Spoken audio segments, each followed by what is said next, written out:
தமிழ்நாடு சலவை தொழிலாளர் மத்திய சங்கத்தின் சார்பாக இன்றைக்கு ஒரு நாள் ஒரு கோரிக்கை மாநாடாக மட்டுமல்ல 75வது ஆண்டு பவள விழா மாநாட்டை நடத்தியிருக்கிறார்கள். இந்த மாநாட்டில் பங்கேற்று அவருடைய கோரிக்கைகளை அவர்களிடம் பேசி அந்த தீர்மானத்தை கேட்டறிந்தோம். அவர்கள் 5% உள்ஒதுக்கீடு கேட்கிறார்கள், எம்பிசி பட்டியலில் இருக்கிறார்கள். அது மட்டுமல்ல, அவருடைய சமூக பொருளாதார நிலையை கண்டறிவதற்காக சாதிவாரி கணக்கெடுப்பையும் கேட்டிருக்கிறார்கள். இது குறித்து கட்டாயம் அவர்கள் மீண்டும் ஒரு கோரிக்கை மனு அல்லது விரிவான ஒரு தீர்மான மனுவை கொடுக்கவிருக்கிறார்கள். அது கொடுத்த பிறகு நான் துறை ரீதியாக சம்பந்தப்பட்ட அமைச்சரிடம் அதை கொண்டு போய் சேர்த்து அவர்களுக்கான கோரிக்கை நாங்கள் பெற்றுத் தருவோம்.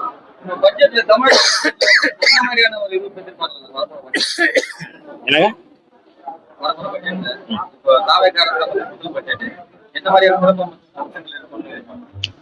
5ஆம் தேதி சட்டப்பேரவை கூடுவதாக மாண்புமிகு பேரவைத் தலைவர் அவர்கள் அறிவித்திருக்கிறார்கள். மறுநாள் விவசாயத்துக்கான பட்ஜெட் இருப்பதாக அறிவித்திருக்கிறார்கள். அவை அன்றைக்கு அவர்கள் முந்தைய பட்ஜெட்டை விட இந்த பட்ஜெட் கட்டாயம் தமிழ்நாட்டில் கவனத்தை ஈர்க்கக்கூடிய மக்களுடைய பொருளாதார நிலையை உயர்த்துவதற்கு மேம்படுத்துவதற்கு கட்டாயம் அமையும் என்பதில் எந்த மாற்று கருத்தும் இல்லை. அப்படியான ஒரு சிறப்பான ஒரு பட்ஜெட் இருக்கும் என்பதை நாங்கள் நம்புகிறோம். என்னங்க சாதிவாரி கணக்கெடுப்பு குறித்து நீண்ட காலமாக அவர்கள் நம்ம கோரிக்கை வைத்திருக்கிறோம். ஒன்றிய அரசு இதை நடத்த வேண்டும் என்று கடந்த சட்டப்பேரவையிலே சொல்லப்பட்டிருக்கின்றது. அது குறித்து என்ன மாதிரியான முடிவு என்பதை அமைச்சரவை கூறி அது முடிவு.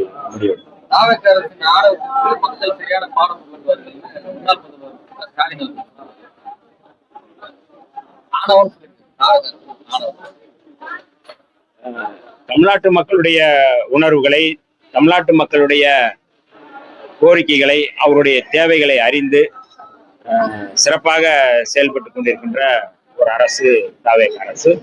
மாண்புமிகு முதல்வர் அவர்கள், முதல்வர் ஜோசப் விஜய் அவர்கள் ஒவ்வொரு துறை ரீதியாக ஆய்வு செய்கிறார்கள்.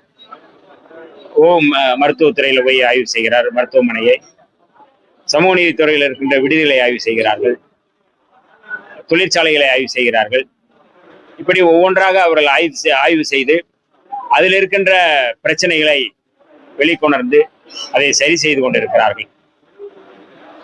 ஆணவமான நிலையில் துறைகள் இருக்கக்கூடாது, அந்த ஆணவத்தை அழித்துவிட்டு முழுமையான மக்களுக்கான செயல் திட்டங்களை, நலத்திட்டங்களை கொண்டு வர வேண்டும் என்று துறை ரீதியாக அவர் வழிகாட்டி இருக்கிறார்கள். ஆர்டர்னு சொல்ல முடியாது, அதை வழிகாட்டி இருக்கிறார்கள். ஆகவே கடந்த காலங்களில் இருந்த ஆணவ போக்குகள் மாறி ஒரு சமத்துவ போக்கு உருவாக வேண்டும் என்கின்ற அடிப்படையில் ஒவ்வொரு துறை ரீதியாக மாண்புமிகு முதல்வர் ஜோசப் விஜய் அவர்கள் இந்த முன்னெடுப்பை நடத்துகிறார்கள்.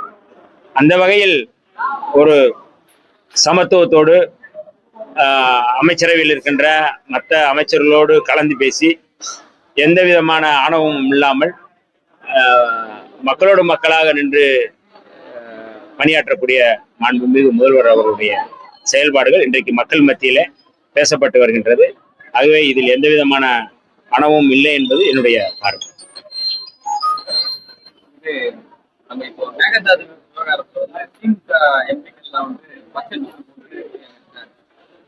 அதாவது தாவேக்காவை விட நாங்கள் தான் மேகதாது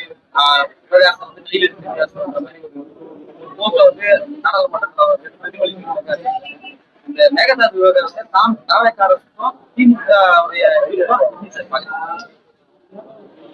மேகதாது அணை தொடர்பான பிரச்சனையில் சட்டப்பேரவையில் ஒரு தீர்மானம் கொண்டு வரப்பட்டது. அந்த தீர்மானத்தை திமுக உள்ளிட்ட எல்லா கட்சிகளும் சட்டப்பேரவையில் ஆதரித்தது.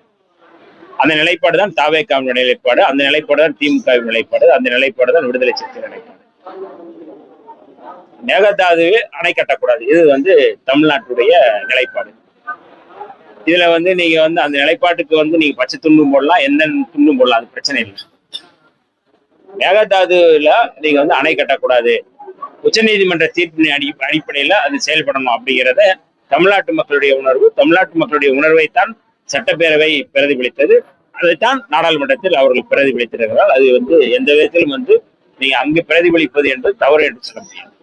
திமுகவோட 2.0 தான் தாவேகா கலப்பு திருத்தத்தெல்லாம் ஆதரிச்சு பண்ணக்கூடாது அப்படின்னு மோகன் வாசன் திரைப்பட இயக்குனர் மோகன்ஜி அவர் இதை சொல்லியிருக்காரு.